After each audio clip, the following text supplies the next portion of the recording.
Boa tarde, boa noite, camaradas aqui da Causa Operária TV, camaradas do Tição, programa de Preto. É com muita alegria e satisfação que eu trago, que a gente traz aqui pela segunda vez, a nossa especialista em Luiz Gama. A essa altura, eu creio que tem dedicado a sua vida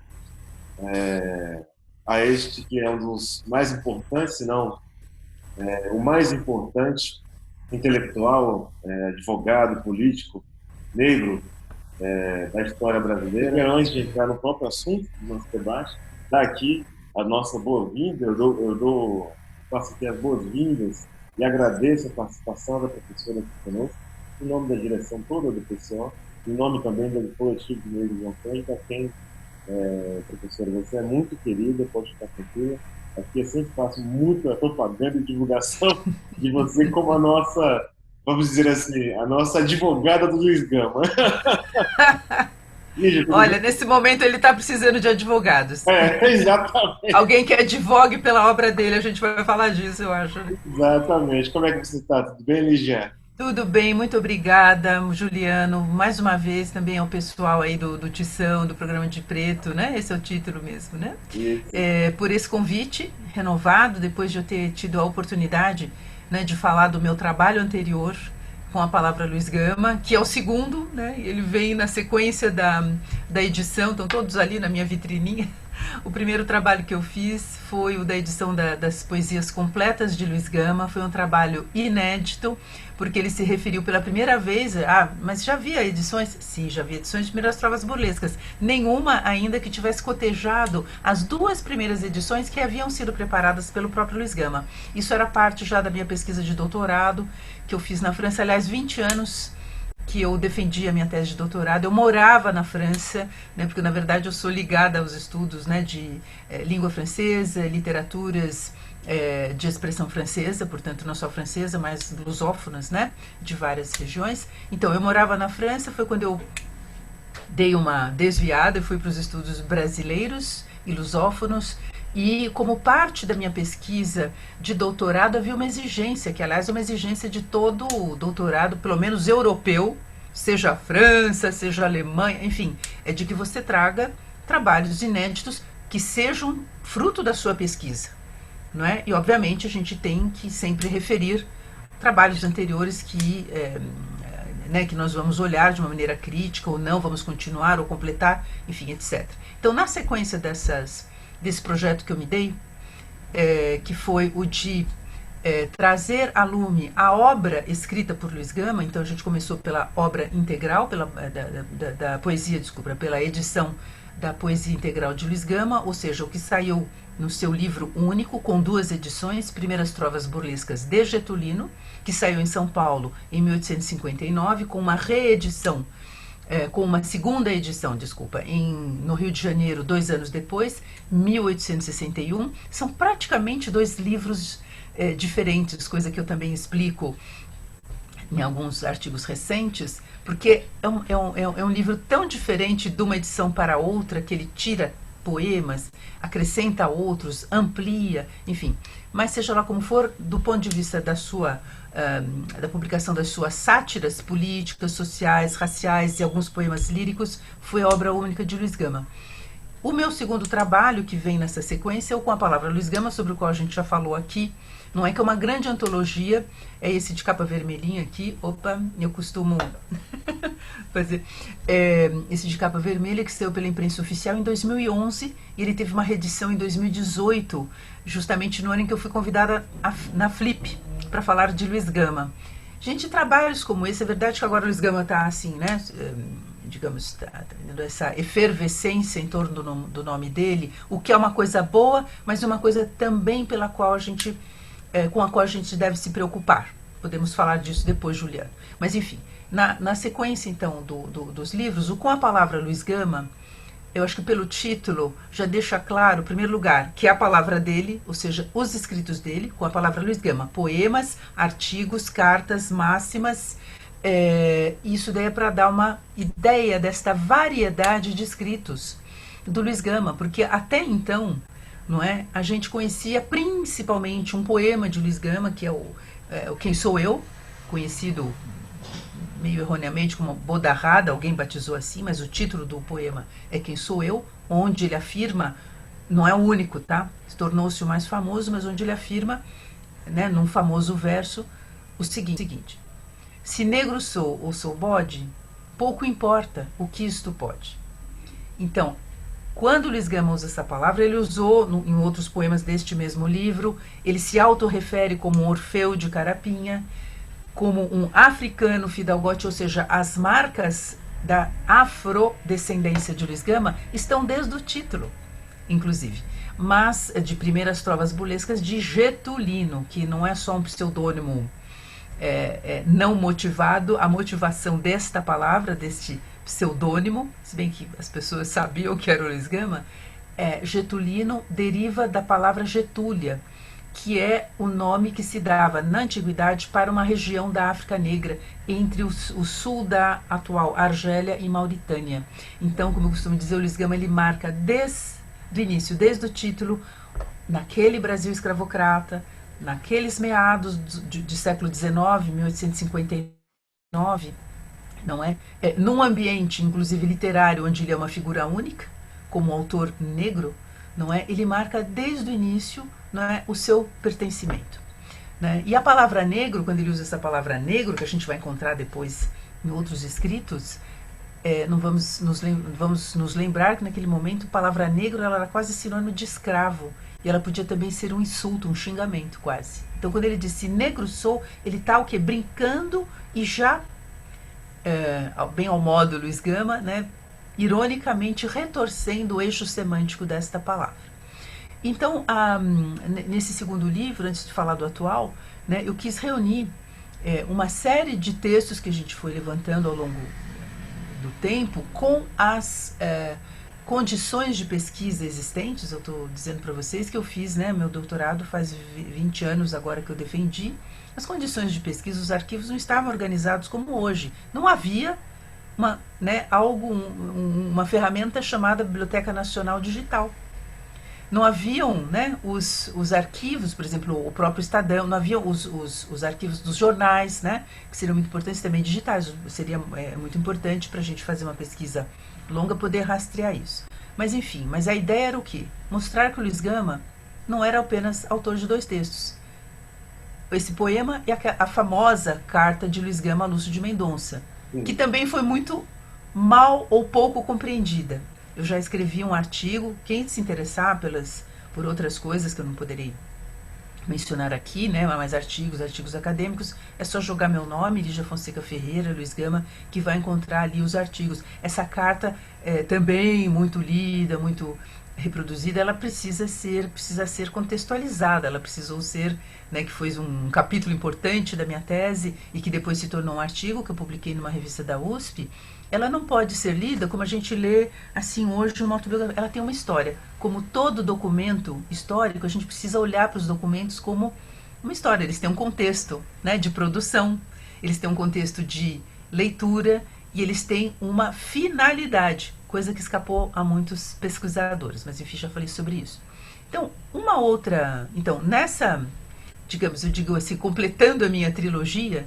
E dizia há pouco para você, antes da gente começar, né, Juliano, que o problema de quando a gente é muito pioneiro é que as coisas, né, por exemplo, os meus 2 livros já se esgotaram, infelizmente, né? Ó, a gente acha alguma coisa, com a palavra Luiz Gama, desde que o meu último livro saiu, eu acho que ela alavancou, você não encontra nem em sebo virtual, mas não tem na estante virtual, não tem, né?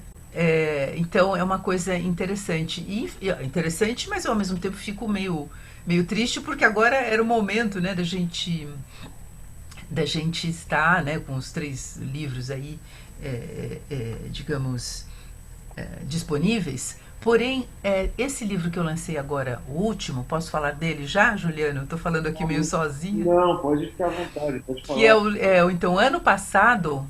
E não, olha só, foi uma coincidência, porque o livro era para ter saído em 2019. Houve um atraso da minha parte com a redação da introdução do livro. Eu levei muito tempo, porque esse último livro, Lições de Resistência, artigos de Luiz Gama na imprensa de São Paulo e do Rio de Janeiro, porque daí eu quis focar onde? Naquilo que era o Luiz Gama, depois de ter escrito o seu livro de sátiras políticas, né, o poeta, que a gente precisa entender um poeta, mas um poeta satírico, né? A sátira, que é uma grande, é um gênero onde você faz um grande desenho da digamos assim, ele faz uma grande descrição, ele faz uma grande análise da sociedade brasileira, né, através dessas trovas burlescas, né, enfim. Mas o Luiz Gama depois ele vai atuar única e exclusivamente do ponto de vista da sua escrita nos jornais, que vai ser, como eu costumo dizer, essa faceta do jornalista, que foi o que eu quis trazer à tona, portanto, com esse último livro, Lições de Resistência, e a palavra, o título, eu extraí de um texto dele, tá? Não são palavras Eu já minhas. ia perguntar, eu falei, nossa, será que Nós vamos ler, vou ler para vocês de legal, onde a gente vamos lá. retira a palavra resistência e por que que são lições. Eu acho que se eu esquecer de falar, porque eu estou falando muita coisa, você pode voltar e me entrevistar. Então, eu comecei essa pesquisa que durou 3 anos e meio.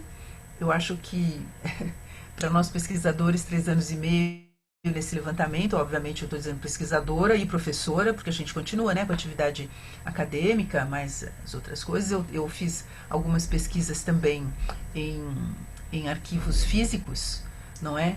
Então, eu acho que é muito interessante e importante a gente dizer aqui essas condições que nós tivemos para a pesquisa, não é? Que como é que eu posso dizer, eu acho que na medida em que eu também, né, por ser pesquisadora, eu não escrevo, não são textos teóricos, não são textos, mas é bom, e eu acho que é sempre interessante, a gente gosta de falar com pessoas que depois querem se aprofundar no conhecimento, né, e o conhecimento não é veloz, como esses tempos velozes e furiosos como nós estamos vivendo, né? E o Luiz Gama, ele não é um autor assim evidente, não é? Ele é uma pessoa que merece, pelo menos para mim. Sim, eu estava dizendo que o título do livro anterior era Com a Palavra Luiz Gama, porque eu me coloco, você que conhece o livro, você sabe que na apresentação que eu fiz, cada parte do livro tem um ensaio meu, né? Também para guiar os leitores, muitas notas, que eu não sei escrever sem notas, especialmente, quer dizer, eu não sei, e a gente não deve, né? Escrever sem notas, digamos assim, bastante detalhadas, para que o leitor de hoje possa compreender, né, aquilo de que a gente está falando. Mas o Com a Palavra Luiz Gama é porque eu acho, e continuo ainda me colocando nessa posição, uma vez que não se conhecia até então outros textos de Luiz Gama. Eu falei assim, eu não quero ser mais uma pesquisadora que vai ficar falando sobre o Luiz Gama, contando o que ele escreveu, citando trechinhos, né? Então todos os textos são integrais, em todos os livros, não é? E Com a Palavra Luiz Gama, porque eu continuo ainda, e digo isso de uma maneira cada vez mais com maior convencimento, eu quero ser uma mestre de cerimônias para o Luiz Gama, não é? Porque eu acho que nós temos de ouvi-lo, de ler, e eu acho que é isso que importa. E nesse último livro, não sei se você quer fazer alguma pergunta, depois a gente pode falar da organização dele, do conteúdo, né? Não. Então é isso. Então, grosso modo, é só para assim, mostrar a vocês a sequência dos trabalhos, o objetivo, não é? Por isso, como eu costumo dizer, não faz sentido já me perguntaram assim, você não vai fazer uma biografia, não quer fazer a biografia do Luiz Gama? Eu sempre digo que não faz sentido a gente escrever a biografia de um autor sem que a gente conheça a obra dele, especialmente deste Luiz Gama. Como eu falei para vocês, quando eu comecei, conheciam-se principalmente 2 textos de Luiz Gama, não tinha, né? Então, é como se a gente, aliás, eu sempre faço talvez até as pessoas me ouçam repetir um pouco esse exemplo e esse contraponto. Luiz Gama nasceu no dia 21 de junho de 1830, na Bahia. Chegou como escravizado a São Paulo, enfim, a gente não vai, agora a história dele está mais conhecida, a gente precisa falar da obra, como eu costumo dizer, que é o legado, né, de Luiz Gama principal. Se a gente ficar só se focando na história dele, a gente não vai para o que interessa, que é o que ele escreveu. Mas enfim, dia 21 de junho de 1830, 9 anos depois, 21 de junho de 1839, nasce Machado de Assis. No mesmo dia. Eu até já organizei dá para até achar na rede, uma jornada Machado Gama, que foi feita em 2017 com um colega da USP, com vários, enfim, pessoas comentando a obra ou comparando também a obra de ambos. Mas teria sentido fazer uma biografia, que aliás nem tem uma biografia de Machado, não tem, você tem textos, estudos, mas uma biografia de Machado, mas ela não faria sentido. E o Machado só é o Machado por quê? Por conta do que ele escreveu, que nós conhecemos, não é? A obra dele, poesias, romances e várias crônicas pela imprensa, não é? Então, a obra jornalística de Luiz Gama é muito importante e fala muito também do que ele pensa, do que ele fez e também de quem e como ele era.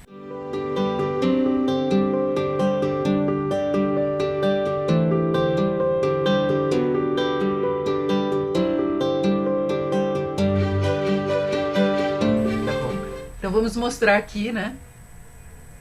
Ele está na sua mão, mas depois a gente vai colocar, eu acho que outras imagens. Espero que a gente um dia se encontre para poder autografar para você. Nossa, maravilha. Tá bom? Então, esse livro, Lições de Resistência, como eu falei para você, saiu em 2020 pelas edições do Sesc. Era para ter saído no final de 2019 e, como eu disse, eu atrasei. E, surpreendentemente, ele sai numa versão e-book em maio, pouco antes da morte de George Floyd.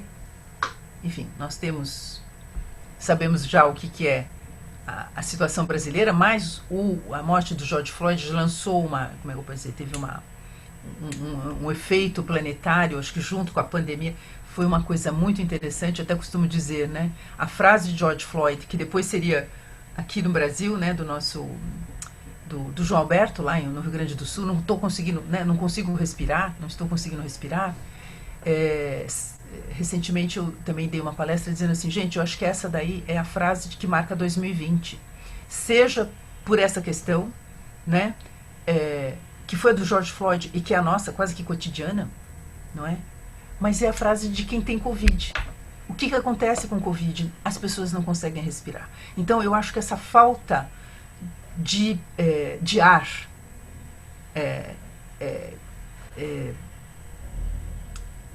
não, que é também real, mas também figurada, é o que marca esse ano de 2020.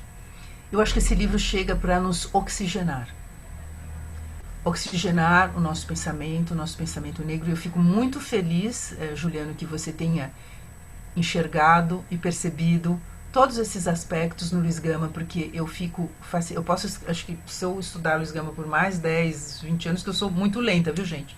Tem pessoas aí que são meio rápidas, até meio preocupante, mas vamos ver, né? Porque o Luiz Gama dá esse trabalho, como você falou, não é um livro que você pega e vai lendo na cabeceira. Eu acho que ele é um livro diferente. E o Luiz Gama, ele não se propõe a isso. Ele não é um escritor de uma diversão, ele não faz crônicas fáceis, literárias, comentando fatos triviais do cotidiano. Ele é um escritor político. Ele diz, aliás, o meu livro, depois a gente pode falar da estrutura do meu livro, mas numa carta que vem em apêndice aos artigos, né, que são esses 61 artigos e 42 inéditos. Foi por isso que o livro atrasou, porque eu não imaginava que eu fosse encontrar tantos textos inéditos. E quando eu digo inéditos, não é tudo. Obviamente eu colhi vários artigos, mas eu fiz um recorte temático, ou seja, artigos que falassem de escravidão, liberdade, direitos humanos, republicanismo. E, portanto, deixei muita coisa fora, não é? Porque para a coisa ter uma organicidade, mas mesmo assim, e o recorte temporal impôs-se em função das minhas buscas, ou seja, que se eu comparar os artigos, tinha 19 artigos com a palavra Luiz Gama, que é o que eu consegui ter levantado até aquele momento, de 19 nós fomos para 61 com a palavra Luiz Gama, no Lições de Resistência, ou seja, 42 inéditos, colhidos em artigos, periódicos de São Paulo, 4 periódicos de São Paulo e 4 periódicos, né, jornais ou semanários do Rio de Janeiro. Essa foi uma outra grande, não é a novidade que eu trouxe, mas a pesquisa me trouxe isso. E eu precisei compreender esse fenômeno, assim, compreender digamos assim, o lugar que Luiz Gama vai ocupar na imprensa e como que ele vai ser reproduzido na imprensa carioca, principalmente, né, fluminense, quase mais no final da sua vida, não é? Então, o abolicionista Luiz Gama não é apenas ele também ele se desdobra no jornalista Luiz Gama, porque uma coisa, você que é advogado, você sabe quantos advogados atuam, você está lá nos tribunais e faz os processos, as petições, atende seus clientes. Às vezes, né, o Luiz Gama ele consegue como eu costumo dizer, ele está nessa base, ele está nessa atuação, ele está lá trabalhando pelos seus clientes, que, como ele diz, são os seus míseros escravos, mas ele não defendia só as causas de liberdade. E ele fazia a advocacia pro bono, ou seja, ele até anuncia. O que é advocacia pro bono? Você não é a advocacia onde você não é remunerado. E ele anuncia isso pelos jornais, ele cria uma corrente até, não é? Ele coloca nos jornais, a partir de 1869, a gente vai encontrar anúncios do Luiz Gama dizendo que ele defende causas de liberdade em São Paulo e em outros foros, não é? E ele diz assim: tudo sem retribuição alguma, né? Ele vai colocando isso nos jornais. E à medida que o tempo vai passando, a gente vai vendo outros advogados que fazem parte, são pessoas ligadas ao Luiz Gama. Então a gente precisa entender isso. O Luiz Gama, ele não atuou sozinho, era um homem de rede, única figura negra aqui em São Paulo, lembrando, né, que ele foi o único escravizado dos abolicionistas negros, que agora nós vamos conhecendo melhor, além de Luiz Gama, José do Patrocínio, André Rebouças, Ferreira de Menezes, grande amigo de Luiz Gama. A gente precisa um dia, quer dizer, quem está estudando Ferreira de Menezes, espero que um dia também nos brinde com os escritos do Ferreira de Menezes, que estudou aqui, abolicionista negro. Nós tivemos esses 4 nomes importantes que escreveram juntos. Quem lê o livro vai compreender um pouco, não é, onde que eles se juntam, que é justamente na imprensa, né, do Rio de Janeiro, na Gazeta da Tarde, que é fundada ali no final dos anos 70, início dos anos 80, pelo Ferreira de Menezes, que é um negro que foi estudar em São Paulo, na Faculdade de Direito. Aqui conhece, né, o Luiz Gama, ele se forma, ele atua por pouco tempo como advogado, mas retorna ao Rio de Janeiro porque a praia dele era a literatura, era escrito o jornal, e funda esse Gazeta da Tarde, que vai ser o jornal mais importante, a folha abolicionista mais importante ali daqueles anos 80.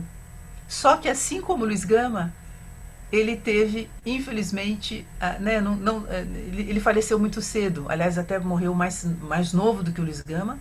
Ele faleceu em 1881, Luiz Gama em 1882, e nesse jornal, Gazeta da Tarde, vão se reunir os principais abolicionistas, né, dos abolicionistas negros. Então, restaram André Rebouças e Patrocínio que era muito mais jovem que Luiz Gama. A gente precisa lembrar isso, que a gente ouve assim, os abolicionistas, Luiz Gama, Patrocínio. Gente, é preciso prestar atenção em gerações. Luiz Gama é o primeiro deles, é o mais velho desses abolicionistas negros, que nasce, né, como nós vimos, chega aqui em São Paulo em 1840, mas ele já começa a atuar o seu ativismo pelas ideias republicanas, junto com o abolicionismo, digamos assim, pela defesa do direito dos escravizados e dos africanos. Precisamos separar as duas coisas, né? Porque às vezes ele também, digamos, o direito dos africanos, às vezes ele tratava com questões muito específicas. Abolição e república para o Luiz Gama não eram inseparáveis. Ele foi um republicano de primeira hora, é preciso lembrar isso. E nós estamos falando do que, Juliana? Acho que você deve ter percebido isso, que eu insisto muito no livro, e que você não aprendeu na escola, como eu, que estou jovem há mais tempo, também não aprendi. São 20 anos, mais de 20 anos antes da abolição, e mais de 20 anos antes da proclamação da República. Você sabia disso? Viva. Pois é, a gente não sabe, é preciso dizer isso, e não foi pouca coisa, não foi um artigo aqui, um artigo ali. Luiz Gama mexeu com essa cidade, né, e com essa província que era, até eu digo assim, né, parece que foi o destino que colocou Luiz Gama aqui. Ele colocou né, esse destino trágico que ele tem lá atrás, de chegar aqui aos 10 anos de idade como escravizado, trouxe ele para aquela que seria a principal província negreira, né, o café se expandindo, né, suas plantações, esse interior de São Paulo, né, que a gente compreende aí a sua marca conservadora quando olha para esse momento aí da escravocrata, e Luiz Gama na cidade de São Paulo, que já a capital, embora fosse muito pequena, nem tinha a menor comparação com o Rio de Janeiro, mas já agitando ideias progressistas por conta da presença da Faculdade de Direito aqui, né?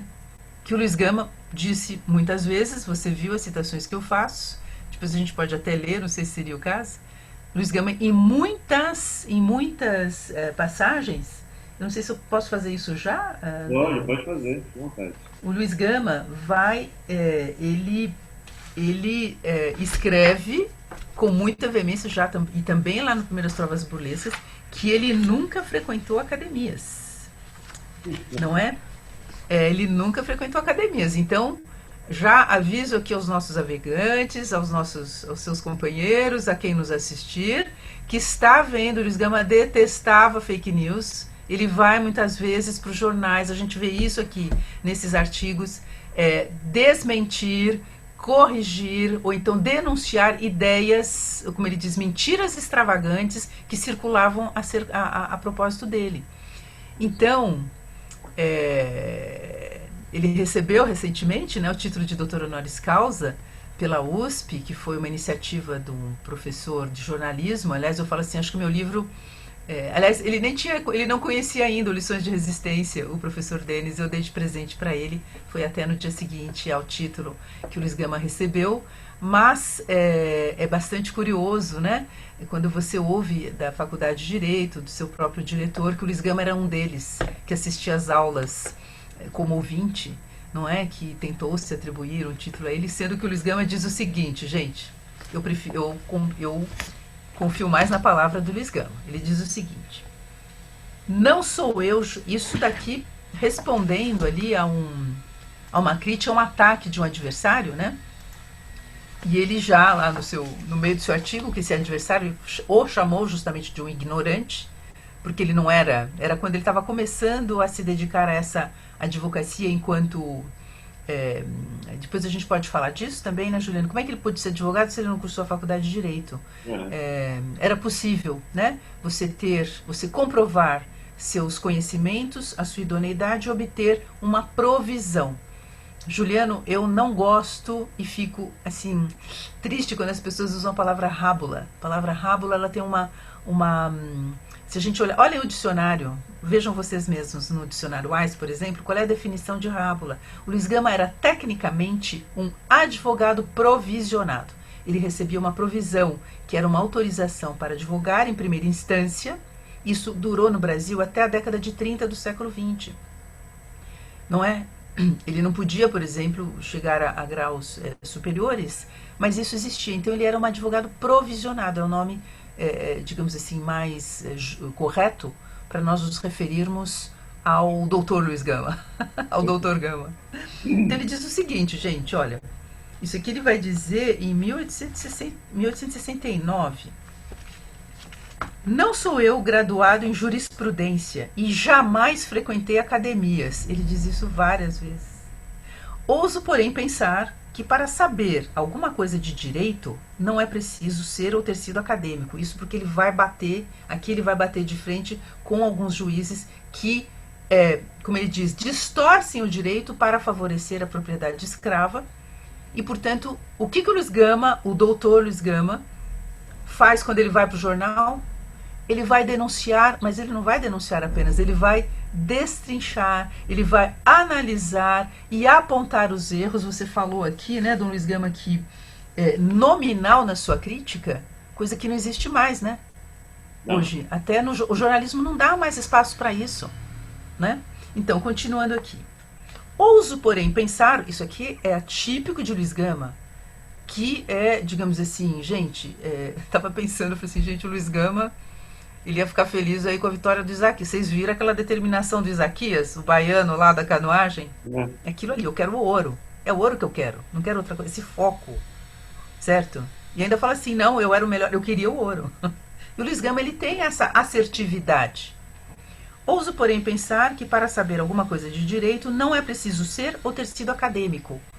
Isso aqui a gente precisa entender, porque o Luiz Gama ele tinha quase que um prazer e um orgulho de dizer, eu não frequentei a academia, mas eu sei mais.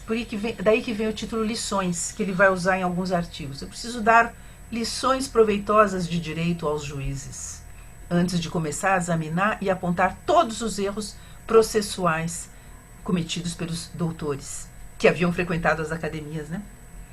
Além do que, continuando, sou escrupuloso e não costumo intrometer-me de abelhudo em questões jurídicas, sem que haja feito prévio estudo de seus fundamentos. Então, eu falei para vocês, no Luiz Gama a gente lê os seus textos, a gente encontra o seu pensamento, a gente encontra as suas ideias, a gente encontra o seu ativismo, mas a gente encontra a pessoa, o ser que ele era. O estudioso, o pensador e aquele que não fala sem prévio estudo dos seus fundamentos, ou seja, dos fundamentos do que ele chama o tempo todo da ciência jurídica. Então, Luiz Gama também é um homem da ciência, a gente não pode esquecer isso, né? A gente acha que é a ciência aí, né? É o que nós falamos hoje, né? Mas a ciência, ela tem vários campos, né? Ela não são só as ciências da saúde, as ciências exatas, as ciências... Não, a ciência jurídica.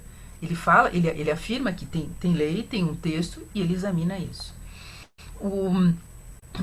Aqui, olha, do pouco... Posso continuar lendo um pouquinho do Luiz Gama? Do pouco que li relativamente a esta matéria, que é a matéria que ele está comentando, colijo que as enérgicas negações opostas às petições que apresentei, e aqui, em meu nome e no do próprio detido, são inteiramente contrárias ao princípio de legislação criminal e penal aceitos e pregados pelos mestres da ciência. Então aqui é um exemplo daquilo que eu falei.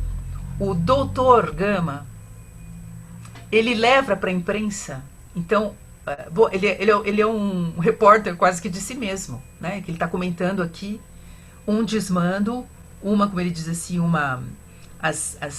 digamos assim, as contrariedades e contradições que ele vive ao apresentar, né, ao advogar pelo direito dos escravizados, e aqui ele diz, são inteiramente contrárias aos princípios da legislação pregados pelos mestres da ciência jurídica. E a partir daqui, no texto dele, ele vai apontando onde é que estão os erros, pautando-se, você que é um advogado sabe isso melhor do que eu, na jurisprudência.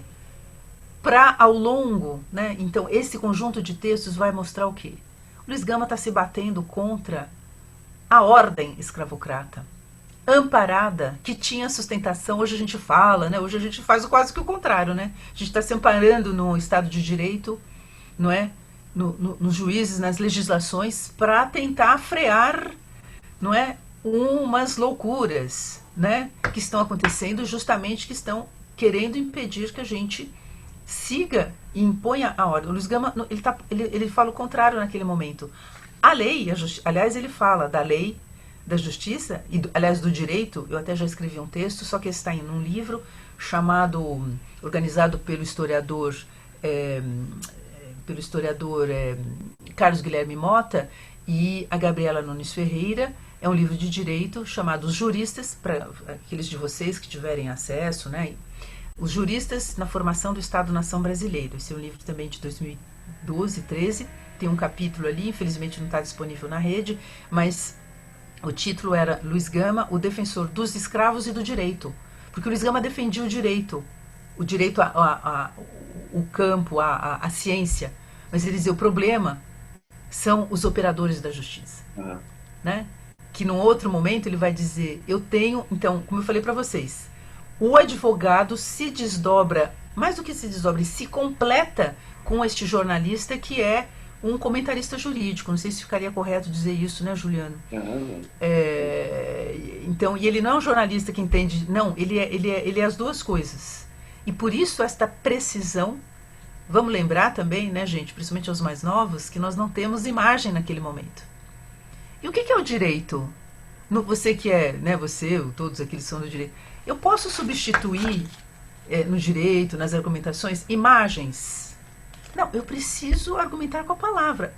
Então eu acho assim, tem essa coisa muito interessante que o Luiz Gama, o ex-escravizado, poderia ter é, ficado assim para o resto da vida, né, no momento em que era proibido por lei, uma lei de 1837, que proibia o acesso à instrução aos, aos africanos e aos negros escravizados, porque era vedado, não podia receber em escolas. Isso não é assim uma coisa que a gente fala. Tem lei que prova isso, uma lei de 1837, lei número 1 de 1837, que é inclusive o que impediu Luiz Gama de frequentar escolas. E por isto é que ele não foi aceito na faculdade de Direito. Mas ele teve um outro amigo, esse que veio do Rio de Janeiro, Ferreira de Menezes, negro, um dos raríssimos negros, que havia feito a sua instrução formal e foi aceito na faculdade de Direito. Então vamos tomar cuidado. Eu estou dizendo aqui vamos tomar cuidado porque eu também preciso, digamos, seguir o pensamento de Luiz Gama, que não gostava de coisa assim meio deturpada. Então, o Luiz Gama não foi aceito na faculdade de Direito, ele não pôde cursar porque ele era um autodidata, ele não frequentou escolas. Outros negros puderam? Puderam.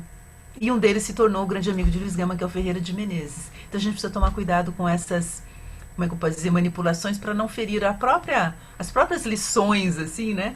E as exigências, digamos assim, digamos, do pensamento de Luiz Gama, que era muito exigente.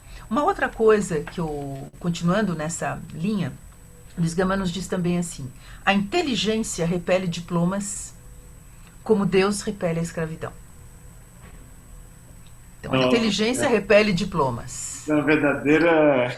Hoje Ele não foi. O Luiz Gama, quando a gente lê o Luiz Gama, por isso que eu falo, a gente vai encontrar também o homem, a personalidade dele. Ele não foi se dobrar e pedir curvadamente, né, para assistir nada em lugar nenhum. Ele tinha autonomia de pensamento. Obviamente que ele tinha acesso a esse pensamento, mas, gente, não condiz a gente imaginar que ele está lá no cantinho, né? Gente, me chegaram a me perguntar numa palestra, que infelizmente não foi gravada, ou foi gravada, não lembro, porque é tanta coisa desde 2020, se era verdade que o Luiz Gama ficava atrás da porta, ouvindo. A pessoa até falou assim: é verdade, professora, que ele ficava atrás da porta ouvindo as aulas? Eu falei assim: isso não combina com o Luiz Gama. Quando a gente conhece o Luiz Gama, o Luiz Gama está na sua palavra, na sua força. A palavra da gente nos define, da nossa identidade. Todos vocês que estão me assistindo, vocês estão fazendo uma imagem, né, da professora Lígia, do que ela é, do como ela pensa, a partir do que eu digo. Não é? Então, Luiz Gama está na sua palavra, nessa palavra que ele nos deixou aqui. Gente, Luiz Gama pedindo, por favor, eu vou ficar lá no cantinho ouvindo, ouvinte, ou atrás de uma porta, não é Luiz Gama. A inteligência repele diplomas, como Deus repele a escravidão. E um outro trecho, só para finalizar essa parte, eu quero ler mais uns 2 ou 3 trechos, ele dizendo o seguinte: não sou jurisconsulto, também lá, respondendo, brigando, ele brigava muito, brigava assim, respondia, né, aos seus adversários, não é briga, como a gente está vendo hoje, essa coisa insuportável, né, que está nos sufocando. A mim me sufoca cada despautério que a gente ouve, né, no dia a dia, inclusive dito de uma forma feia, né, linguisticamente falando. Luiz Gama tem isso que você notou, né, essa linguagem, pensamento, mas uma linguagem erudita, refinada, não é? Como eu costumo dizer, que poderia tê-lo tornado um dos maiores escritores também do Brasil, mas ele optou por outra coisa. Mas ele se supera, é o ouro, né? É o ouro olímpico de Luiz Gama, esta linguagem, este pensamento e este conhecimento imbatível. Por isso que ele foi esse advogado tão prezado. Mas ele diz assim, gente, olha, essa daqui também é maravilhosa, essa citação: não sou jurisconsulto, nem sou douto, não sou graduado em Direito, não tenho pretensões, não sou graduado em Direito, não tenho pretensões à celebridade, nem estou no caso de ocupar cargos de magistratura. Revolta-me, porém, isso é Luiz Gama, revolta, a indignação. Revolta, tá, na imprensa, hein, gente? Revolta-me, porém, a incongruência notória de que, com impávida arrogância, dão prova cotidiana magistrados eminentes que têm por ofício o estudo das leis e por obrigação a justa aplicação delas. A pessoa que diz isso, né, Juliano, vamos lembrar, é o quê? É um homem negro que nasceu livre, que foi escravizado por 10 anos, assim chegou nessa condição em São Paulo, não frequentou escolas, é uma figura única, contrariamente ao que acontece no Rio de Janeiro, aqui no caso de São Paulo, que vai, desta forma, ficar, né, digamos assim, tocando, não é provocando, mas o tempo todo, como ele diz assim, ele fala aqui a prova cotidiana dos magistrados eminentes, né, que contrariam a lei. Olha o que é que este Luiz Gama faz.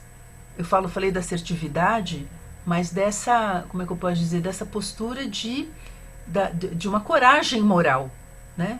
Coragem moral no sentido, né, que a gente dá para as coisas, de enfrentar, né, digamos assim, um dos pilares do regime monárquico, né, do império daquela sociedade, que é a própria o próprio sistema jurídico da época, né.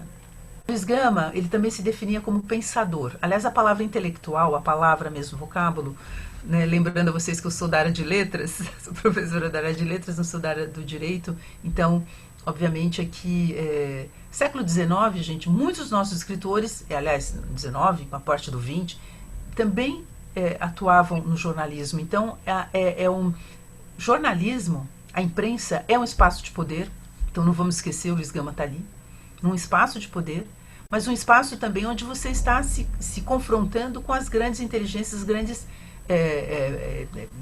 digamos assim, pessoas assim, intelectuais da época, pensadores, mas era preciso escrever bem. O Luiz Gama não escreveu nos principais jornais de São Paulo, do Rio de Janeiro, à toa, não é? Então, ele se definia como um pensador, e eu adoro também, tem num dos seus artigos, ele diz assim, que ele estava se reunindo, né, ele está mencionando uma reunião que ele faz com amigos, ele diz com jovens da faculdade, ele diz empregados públicos, que era o nome dos funcionários públicos, acho que possivelmente para falar de política, e ele diz assim, enfim, pensadores, né, era uma reunião de pensadores, ele diz, uma reunião de pensadores como eu, que tem tudo a perder, mesmo sem nada possuir. Olha só digamos assim, o exercício desse paradoxo e dessa formulação, né? Pensadores. Acho que hoje nós estamos vivendo um pouco isso, né? Gente, aliás, as pessoas que estão conseguindo pensar, que hoje nós não estamos vendo muito pensamento assim, né? Mas Luiz Gama, pensadores, gente como eu, que tem tudo a perder, mesmo sem nada possuir. E Luiz Gama nunca enriqueceu. Sempre foi pobre, e o que ele ganhou, isso daí é atestado pelos seus contemporâneos, né, era transformado, não é, obviamente ele teve a sua família, podemos falar depois da família, mas ele revertia isso, não é, junto com a loja América, que é uma loja maçônica a qual ele pertencia e através da qual ele formou essa rede. A gente encontra grandes nomes lá, né? Hoje, de nomes de pessoas que tiveram uma posição importante na sociedade, na política, nomes de rua hoje, não é? Mas o Luiz Gama ele conseguiu construir essa rede e ele foi o venerável da loja maçônica. Isso daí também não era uma coisa, foi uma coisa incomum. Ele foi o presidente da loja maçônica. Imaginemos assim que fosse uma associação, uma ONG, onde a maioria das pessoas fossem brancas. O Luiz Gama teve, acho que 3 ou 4 mandatos. Ele foi o venerável, ele que definia as pautas. Luiz Gama, se estivesse hoje na Câmara dos Deputados, a gente saberia qual seria a pauta da Câmara dos Deputados hoje, ou melhor, já de uns meses para trás. Né? Mas ele que definia as pautas da loja Luiz Gama, que era, como eles também dito aqui nos artigos, em mais de um, que era a filantropia, ou seja, o aforreamento de escravos, a educação, na qual Luiz Gama foi um pioneiro, isso já apontei lá com a palavra Luiz Gama, e ele, né, com o seu grupo, que é o grupo dos maçons de São Paulo, construíram, não construíram porque não foi física, mas eles organizaram cursos de instrução primária para pessoas, para crianças e adultos, Então seriam cursos também de instrução primária, né, de primeiras letras, de alfabetização, e é uma coisa muito linda, porque a gente vai encontrar, é, depois até posso dar uma estatística, porque isso daí também já estão, né, tá correndo aí uma coisa como se o Luiz Gama tivesse agido sozinho, mas enfim, eles criaram esses cursos, então ele, a comissão, uma comissão lá da Loja América, cursos diurnos, cursos noturnos, e também fizeram uma campanha para a montagem de uma biblioteca popular, que não é biblioteca. Eu já ouvi uma pessoa falando biblioteca pública, eu falei, não gente, biblioteca pública ela pertence a um governo. Eles criaram, mas nem tinha esse instituto ainda, né, essa possibilidade naquele momento. Uma biblioteca que ia funcionar na residência de um dos membros da loja maçônica. E o que é muito interessante é que a gente vai ver através de jornais eles fazendo campanha para a doação de livros, que deveria servir depois de apoio para os estudantes, né? Eles queriam uma coisa em particular, não são as escolas. Como eu falei para vocês, Luiz Gama, ele foi proibido de frequentar a escola, mas ele deixa numa carta, que também está transcrita no apêndice está nos 2 livros, mas enfim, eu reproduzi as cartas conhecidas de Luiz Gama. Ele deixa uma carta para o filho, onde ele diz assim: faze-te apóstolo do ensino desde já. Um filho que na época tinha 10 anos. Então, essa coisa do conhecimento, da educação, né, das letras, do estudo, foi muito forte para o Luiz Gama. Então, nesses cursos, deixa eu só falar aqui uma coisinha, olha, esses cursos duraram acho que alguns anos, essas escolas. E elas funcionavam na rua 25 de março, possivelmente uma das casas era a casa de Luiz Gama, não é? E ele foi professor, ele era professor e inspetor. Que ele disse assim, os cursos serão, né, também eles terão acompanhamento, né, dos membros da Loja América, que ministrarão aulas e também farão o acompanhamento, o que a gente chamaria do inspetor, né, do ensino, não é? E aqui, olha, pessoas livres, né? Logo que a escola foi criada, essas escolas assim, chama escola noturna, mas não tinha um espaço físico. Então eles fazem, e uma outra coisa, a gente falou de transparência, né, Juliano? Esse pessoal, Luiz Gama, ao mesmo tempo que ele vai lá dando nome aos bois, e as iniciativas, muitas que partiam dele, do seu grupo lá na Loja Maçônica América, Loja América, eles vão publicando nos jornais, eles fazem relatórios, sabe? Transparência. Então aqui, ó, atualmente, matricularam-se 252 alunos, 217 livres, 35 escravos, solteiros, viúvos, casados, de 5 a 10 anos, Gente, é uma coisa memorável. Né? Então, 35 escravos que eles recebiam com eles só... Olha só, e outra coisa, o Luiz Gama, ele não era assim um transgressor, tinham que, obviamente eles promoviam, mas os escravos tinham que trazer autorização dos seus senhores. Então 35 escravos tiveram autorização dos seus senhores. Tinha os livros, os libertos. E uma coisa que eu acho interessante também, nessas estatísticas, não dá para fazer uma pizza, né? Assim, é que tinha brasileiros, em sua maioria, mas tinha estrangeiros também.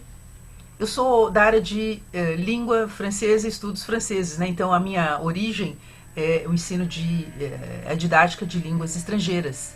Então acho que eles deviam fazer ali um ensino do português também, né? De português como língua estrangeira.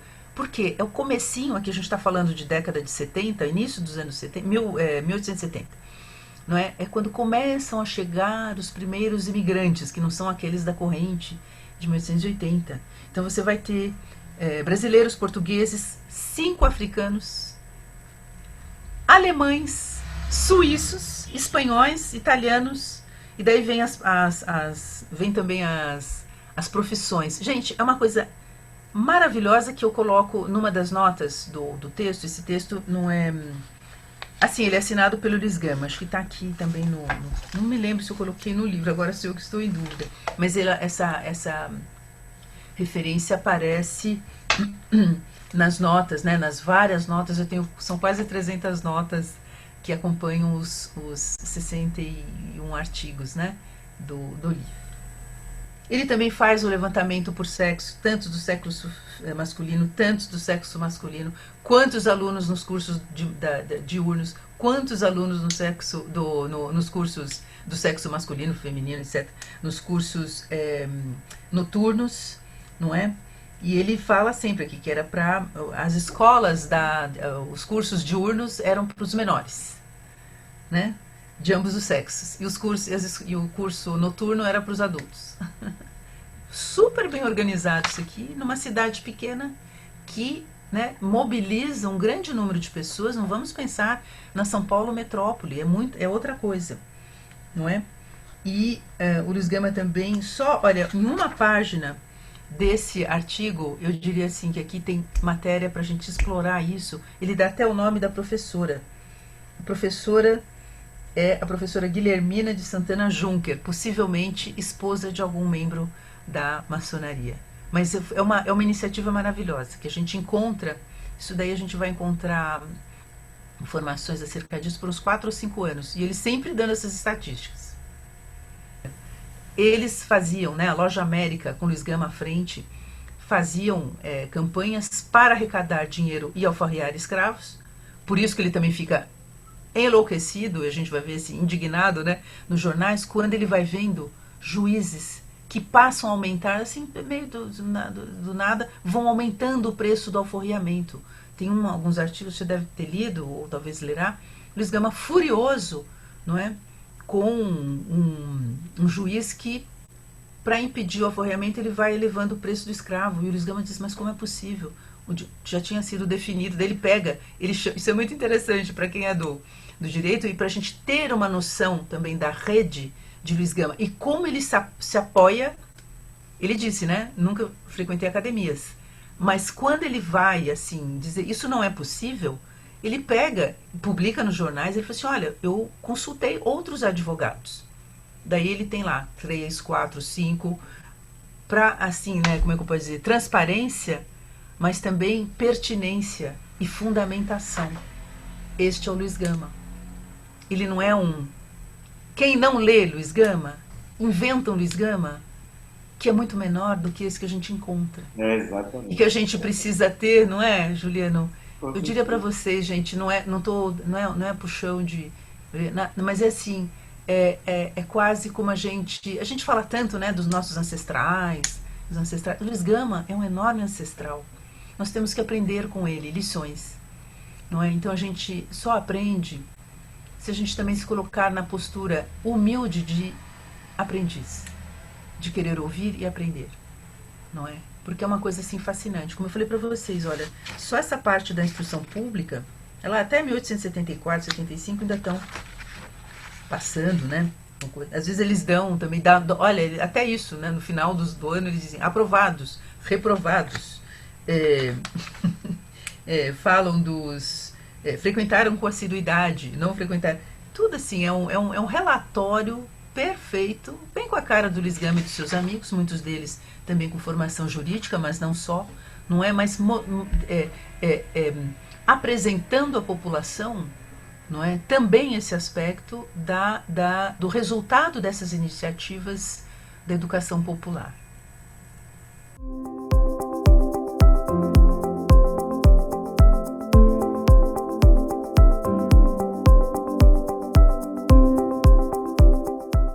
O Luiz Gama, ele é eu já tinha, com a palavra Luiz Gama, eu apontei isso. Ele era um exímio comunicador. Ele tinha grande audiência. Ele tinha um público certo, não é? E era um exímio comunicador. Como é que isso se dá no texto? Como é que a gente percebe isso?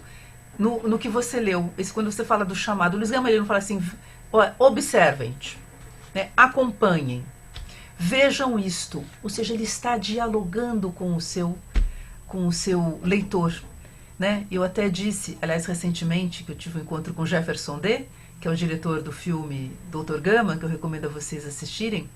Eu falei assim, o Jefferson, ele falou assim, Jefferson, você tem que ler os textos do Luiz Gama.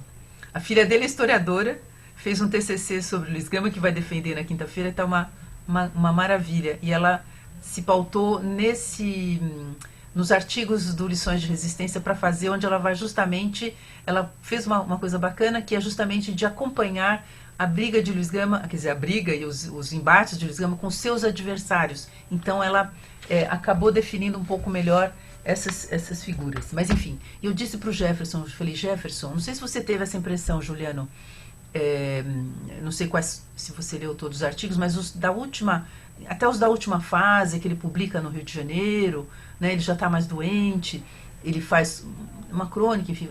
Eu falei assim, Jefferson, o Luiz Gama, ele escreve com uma câmera nas mãos. Além dele ter isso, mas ele como é que eu posso dizer, isso que você notou, né, o chamado, mas ele não deixa o seu leitor solto. Ele vai conduzindo o seu leitor não só no raciocínio, nas ideias, na argumentação que ele precisa apresentar, mas também ele ajuda os seus leitores a visualizarem aquilo que ele viu e que ele viveu, porque não vai dar tempo da gente comentar aqui, mas existem cenas da escravidão que você deve ter lido, depois a gente posso apontar aqui alguns artigos, né? Não posso mais ler, porque a gente não vai ter tempo, que, como eu costumo dizer, o Luiz Gama, quando ele descreve o que a situação, a condição dos escravizados, tem um parágrafo que é maravilhoso, quando ele começa assim, milhões de homens arrancados da África, não é? E que ele diz, num parágrafo de aqui, 14, 15 linhas, 350 anos de escravidão, o Luiz Gama, ele não é aquele abolicionista, gente. Aliás, ele é o único intelectual negro e o único dos abolicionistas brasileiros que passou pela experiência da escravidão. Precisamos lembrar disso, reforçar isto. Então, o que ele fala, o que ele escreve, e essa solidariedade que ele manteve com os seus, como ele chama, os míseros escravos, não é para subestimá-los, mas é para falar daquela condição que ele viveu na sua pele, não é?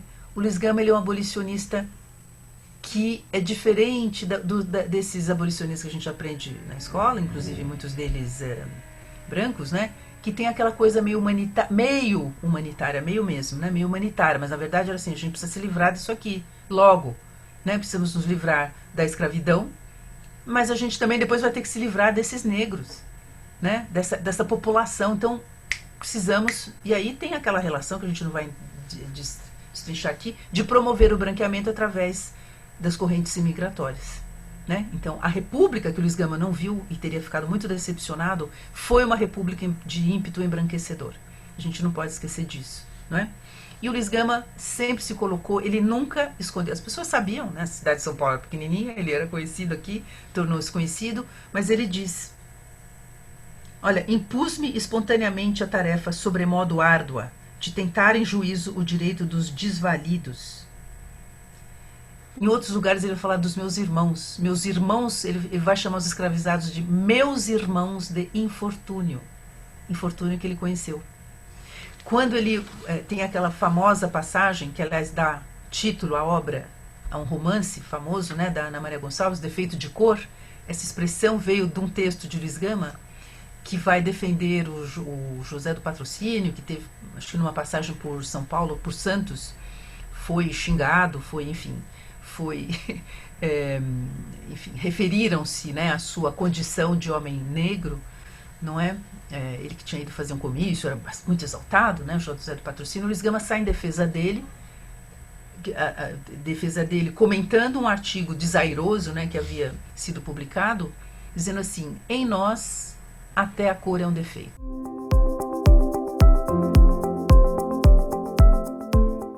Quando eu comento esse texto, o Luiz Gama, ele começa com nós. E outra coisa, né? Como eu venho da letras, linguística, análise de discurso, o Luiz Gama começa assim: em nós até a cor é um defeito, né? Referindo-se a ele e ao José do Patrocínio, que recebeu o tal digamos ali, da calúnia e da ofensa. E daí ele diz assim: porém nós, abolicionistas, que formamos uma só família, então ele vai ampliando.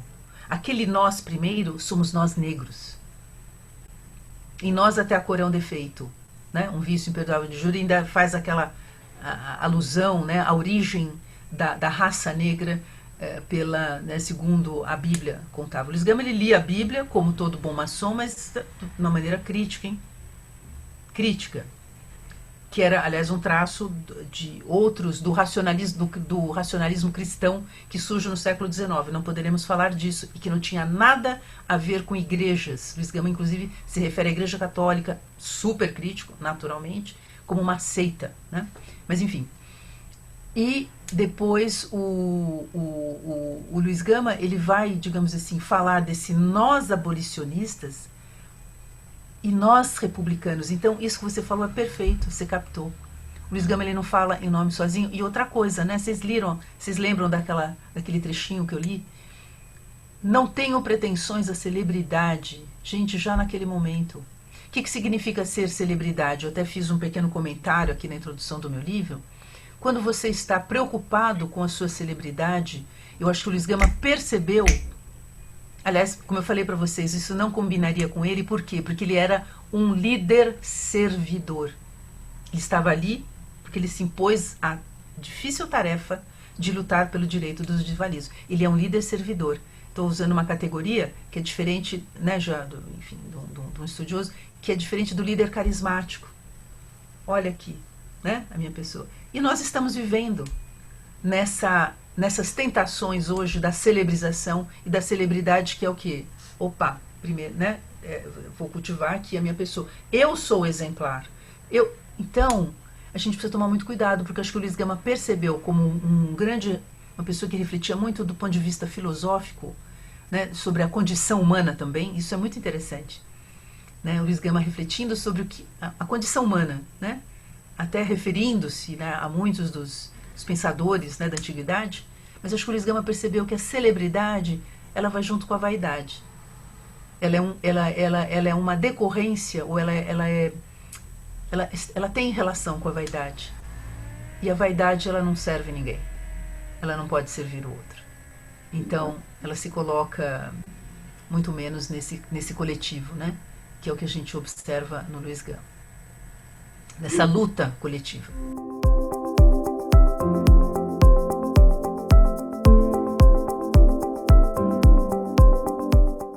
Mas a estrutura do livro, então, rapidamente, é um livro que se compõe, como eu falei para vocês, são 61 artigos, todos textos integrais, dos quais 42 inéditos, publicados em 9 periódicos. Até faço umas tabelinhas, você viu já, né, Juliano?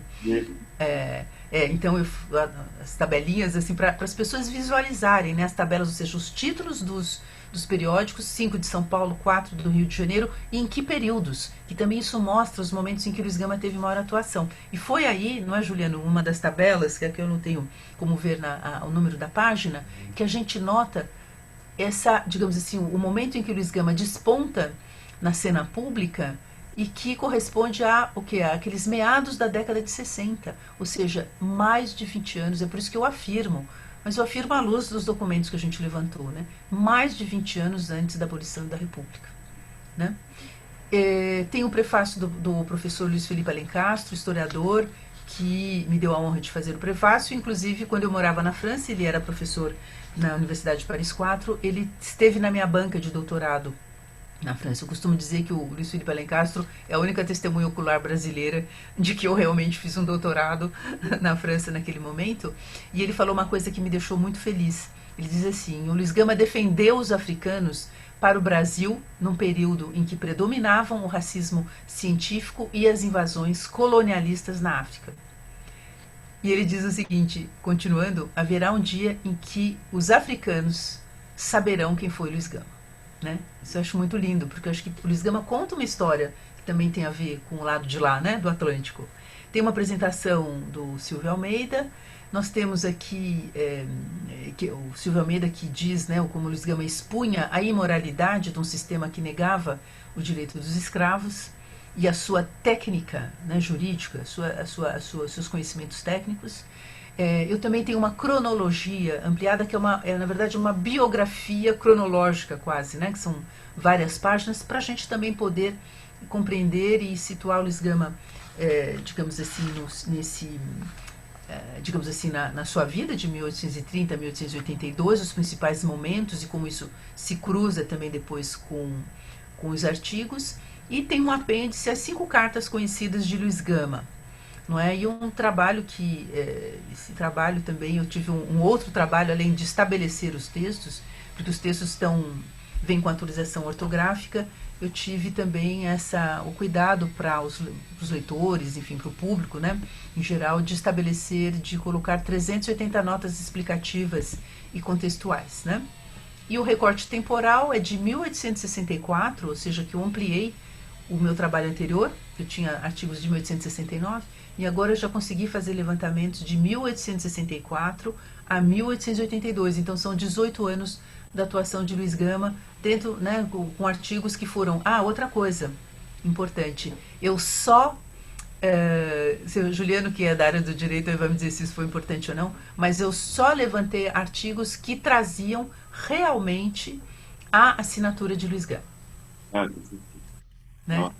Porque, como é que eu posso dizer? Eu venho das letras, eu tenho uma formação, morei muitos anos na França, então isso é uma coisa que marca, porque na Europa, quer dizer, as exigências são muito fortes, como na nossa academia, mas, enfim, lá fora, imagino eu que também, como eu falei, na Europa de modo geral, mas eu preciso ter a segurança e a certeza de que um pseudônimo corresponde à pessoa, né?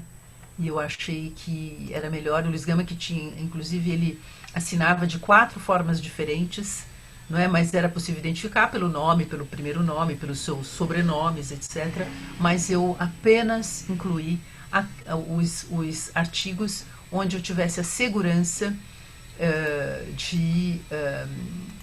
de contar, né, assim, de poder afirmar que eram artigos da lavra, né, de Luiz Gama.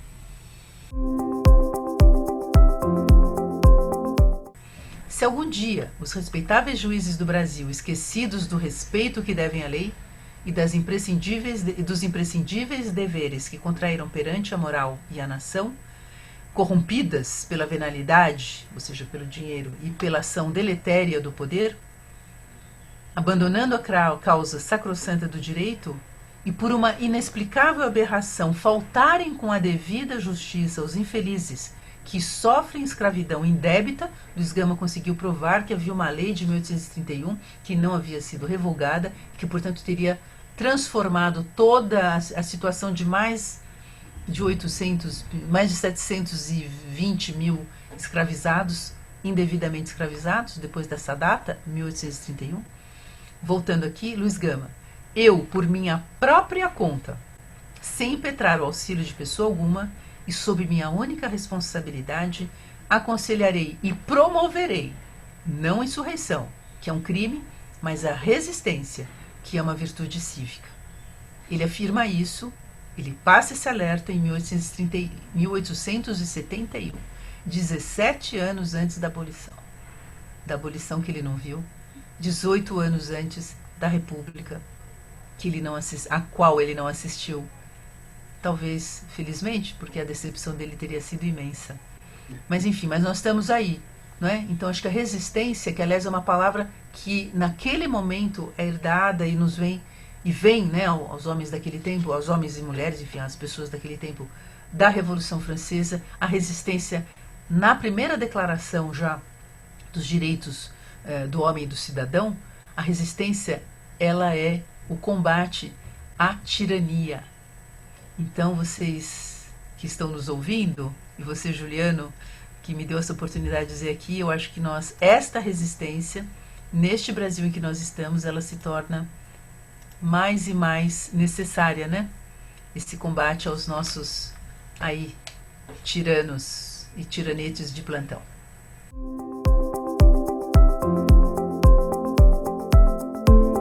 Eu acho assim que existem 2 maneiras da gente se posicionar em relação ao Luiz Gama. Ou se servir do Luiz Gama, ou servir ao Luiz Gama.